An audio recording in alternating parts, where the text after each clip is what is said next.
Welcome to Career Spotlight presented by Educational Opportunity Centers, EOC. My name is Bill Leonard. I'm an academic specialist with EOC, and I'll be your host on this career exploration and discovery journey. The objective of Career Spotlight is to learn about careers from industry professionals in an effort to educate students and the general public so they can make more informed career decisions. The career we are highlighting today is Operations Manager. I'm excited to be joined by Marcelo DeSousa, Shub Operations Manager for Fastenal. Welcome, Marcelo. Good afternoon, Bill. How are you today? Good. Did I get that all correct? Yeah. One of the very few times my name is pronounced correctly, so I appreciate that. So why don't you take a few moments to introduce yourselves to our viewers? So yeah, my name is Marcelo DeSousa. I'm an operations manager, a regional operations manager for the Fastenal company. My duties are here in the Jessup Distribution Center facility. We have about a 200,000 square foot facility with some state-of-the-art automation. When I took over in 2011, we were at about 18, maybe $19 million worth of accredited sales going through the hub in a month. We're averaging about 35 million currently. And right before this call, I just got super excited because some people walked in my office and we may break $40 million worth of accredited sales this month, which is going to be a record for us. So definitely super excited.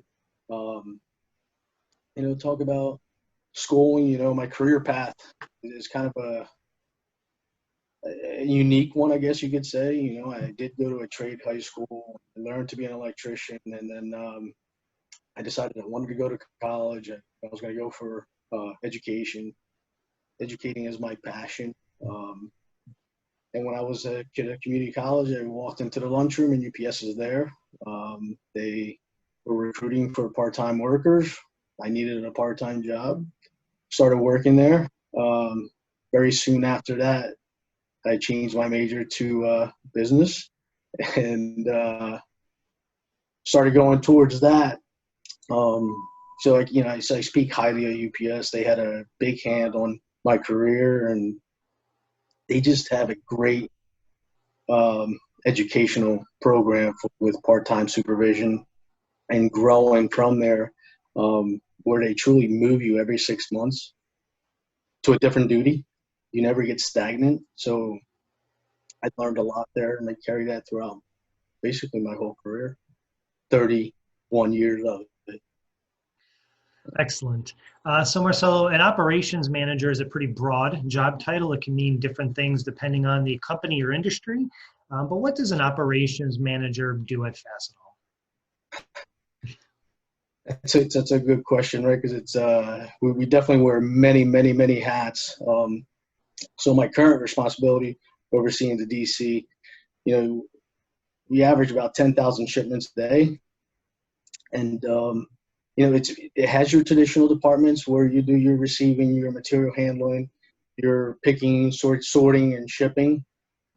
But then I have the responsibilities of the administrative group, the HR group, the maintenance group, the janitorial, help desk, and even the environmental health and safety of our two regions that I support. I'm completely in charge of all that. And then we run our own transportation, so drivers, the deliveries of the trucks, our own equipment. We have our own truck shop to keep our equipment running. And then also supporting the 3 regional vice presidents of sales that fall within my footprint. And we cover from Maine all the way across to Rochester, New York. And then if you draw a line all the way down to Baltimore, that's a pretty large area that we cover with 315 plus stores that we deliver to. So I answer to a lot of folks. But in that whole mix, what I can really say is that the team that we have here, I like to take credit for everything that happens here, but the reality is that I've hired some really good people. We've developed some people from within, and they really take the ownership of running their departments. They know it's about a team. They know that the collective results are only going to lead to opportunities for everybody else, including themselves, to move up the chain. So it's a pretty tight group. Great. You talked a little bit about your career path. You mentioned a trade high school, a community college, and then UPS part-time. Maybe at UPS and moving forward, what was some of the other steps you took to get where you are right now? Yeah. So when I started at UPS, I started there as a package handler in the air side of the business. I then quickly evolved into the inbound, outbound, or the hub, where product came in and tractor trailers. We unloaded it, processed it, sent it to different hubs or into our own sort center where they would go into the package cars. So in that, there was many jobs, from small parts to the package car unit to running a PD, which is a primary directive, to simulation. Simulation is where you're completely in charge of every truck coming into the facility, where it's hitting a gate, it's being inputted into the system, and you're assigning a door within milliseconds, right? So that's why I speak so highly of UPS, man. They really challenged you at a young age and try to mold you to be a great leader. But this is all before 1997, before they went on strike. And I had a former colleague, a manager that left UPS and went to work for Airborne Express. He called me and offered me a position. And at that time, it was a good move for me. It was a much smaller company, very different how they ran their business, because, you had your package car, side of the business at UPS, which I never really got into, but that's what they were, right? They sorted, they unloaded, the drivers pulled the product, loaded the vans, and they went out and made deliveries. And in reverse, on the outbound, they brought the pickups in and they went out. So I got to learn that side of the business, which was really intriguing. And I started out as a nighttime dispatcher, became a daytime manager, and then our regional operations manager just threw it out. Says, "Hey, we're looking for some individuals that want to go down to Washington, D.C. It's a really tough market. We need to make a difference there." And I jumped all over that, right? So I moved down to Washington, D.C., did probably worked at 3 or 4 different buildings before DHL came in and bought Airborne Express out. And then from that moment, DHL is a worldwide company. They're well respected. They try to come into the U.S. market and take out UPS. I got to run all 8 facilities that we had in DC, earned the reputation of Mr. Fix-It. So anytime I got something going the right way and I had some time to myself, I got moved to the next one, right? And then from there, when DHL made the decision to vacate the domestic market, I was up here already in running out of our Pittston facility. And the international business in this area was just not enough to support having a facility. There's really only Bank of America and Tobiana Army Depot. And my wife and I had made the decision that, we didn't want to move out of the area. If we were going to raise our kids, it was going to be here.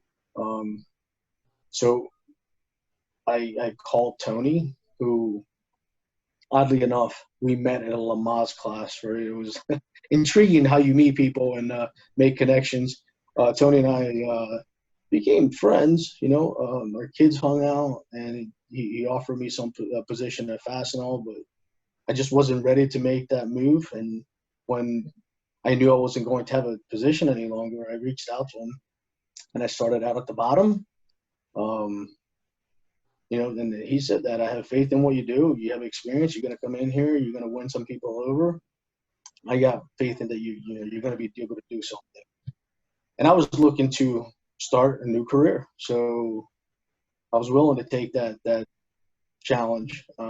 So I started full-time, assistant manager, regional quality manager. Then I was asked to take on the picking department because They needed some help. The manager that had just left the company kind of left it in shambles. Quickly got that under control. And that leads us to about the 1.5 year mark that I've been with Fastenal. And then Tony came to me and says, "Hey, man, just so you know, I'm taking a director of operations in China position. My position is going to be vacant. You should apply." So with my background and the hunger, I applied for the position. I interviewed. I won the position and been in it since 2011. Great. And it sounds like there's a lot of rungs on that career ladder, right? It sounds like you had many steps from beginning to end or where you are now. So to me, it sounds like there was a lot of hard work. There was a lot of networking or building relationships, putting yourself in front of opportunities and then saying yes to opportunities, right? So is, the job rotation as well, is that advice you would give to people who are thinking of being in operations? I think if you're looking to be in operations, one, you have to be passionate, right? You have to have that hunger to come in and know that you're going to have to perform on a daily basis. But it's not always about you. It's about, who you bring along with you, what team you build, what kind of culture you build. You've been here. We're really big on culture. There are some people that have worked here and have really contributed and have since moved on just because there wasn't that fit in the culture of where we were going. But once you establish that's when it becomes a lot of fun, right? Because now you have your team set. You're looking at the challenges. The challenges are going to be there. Change is the only constant in business. So it's that how do you look at the business, be able to forecast where growth, where lack thereof is going to be? How do you staff? How do you set the schedules? Who do you have in charge? It's really about setting yourself up for the long term. Does that make sense? Absolutely. And this is a nice segue, I think, into skills. Why don't you talk to me a little bit about maybe the people or technical skills that you think are important for people to possess who want to succeed as an operations manager? I'm thinking about your story and, leadership, organization, time management, self-motivation. What would you say about skills? So on the skills portion of it is, can you relate to people? I talk about heavily on the Bob Carolyn. He has the 10 steps to becoming a good leader. I really adopted it. It's just phenomenal when you listen to it, and it starts with challenge rather than control. Treat everyone as your equal. Stay out of the spotlight. Give credit where credit's due on that one. Listen rather than speak. Sometimes when you're talking too much, you don't get to hear the good ideas that come out. See the unique humanness in all persons. I think that's a really, really good one. Develop empathy. That's one that, not sad to say, I was a very eager person at a young age that I think I should have developed that at a much younger age. I guess as you get older, you get wiser. You never know what somebody's going through. And if you have that empathy, you're able to have a conversation with somebody, and their lack of performance may not be related to lack of potential or lack of ability. It just may be something that's going on that you're unaware of. And just maybe changing their job or changing their hours, maybe something that can really spark with someone. So that I'm really big on that empathy one. Suppress your ego. That's kind of hand in hand. I had to do some of that to develop empathy. Let people learn. Some people challenge how I run my business because I'm a very crystal clear guy, man. There's nothing to hide. We talk about everything. We talk about where sales are, where the company's going, what it costs us to operate. And I feel that the more equipped people are with knowledge, the better decision that they're going to make. And good decisions lead to good running operations, and good running operations gives you the opportunity to get promoted. That's kind of how I view it. And then remember how little you know. That's the key one, right? The second you put yourself on a pedestal and think that you know everything, that's when you really set yourself up. And then the only other one that I talk about is, these are the ones that I live by. Be professional at every circumstance. No matter how difficult a situation is, if you have a disgruntled employee, if you go about it professionally, they can't hold anything against you. Communication, clearly communicate what the goals are, what your intentions are, what we're doing, what the expectations are, and get a commitment. People tend to come through for you if you get them to commit to it. And then these, the third one is have integrity. People will follow integrity. If they believe that you're not going to do anything to challenge integrity, they're going to follow. Those are the things that I've learned along the way, and I really adopted it. But the 10-point rule in leadership from Bob Curran was a huge one too. Great advice for our viewers to possibly read that book, right? Yeah. Great. So what is the best part about your job being an operations manager? What do you absolutely love about what you do? I think really, going back, what I initially went to school for was education, right? I truly enjoy teaching. So what I really love about my position, my job, is the fact that I get to impact individuals. Whether I bring a brand new, full-timer or maybe a manager into my office and we talk about the business, and I give them different views on how to look at things, how to address certain things that are going on, develop some leadership skills within, that's really, what I get out of it is being able to develop individuals that are going to go on to have careers. The biggest satisfaction there is that if somebody does become successful and you had a little bit to do with it, you can carry that for a long time. And they'll come back. They'll come back and thank you for the effort that you put forward. Sure. How about the most challenging part of being an operations manager?